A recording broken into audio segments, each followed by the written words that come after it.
Hi, my name's Joel Schaefer, and I want to share what the personal challenges I took from David Platt's sermon on the story of Ruth. David Platt, in his sermon on the romance of redemption through the story of Ruth, leaves us with a challenge. He shares that though there are thousands around the world who have not heard the gospel, we have. David asks, why me and why you? Why me and why you? He goes on to explain that we must live lives and lead our churches in a ministry of mercy. We've been redeemed by the gospel. We must share this with others. For me, it's a personal challenge and reminder of what our calling is. We find in the Great Commission, Christ says, "Go therefore and make disciples of all nations, baptizing them in the name of the Father and of the Son and of the Holy Spirit, teaching them to observe all that I have commanded you."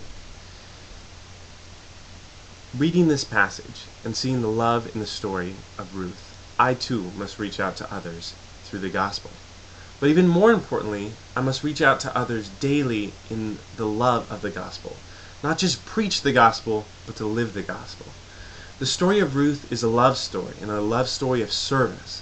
Boaz is able to love Ruth through actions. He is able to reach down from his position and bless her, to serve her, and eventually bring her to be with him. Christ does the same for us through his death and resurrection. He redeems us and brings us up to him.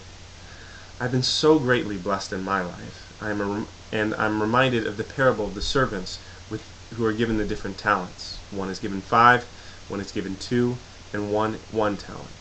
Christ expects that to whom much is given, much is required. For the incredible blessings I have received in my life, nothing short of a life full of service and love towards others would suffice.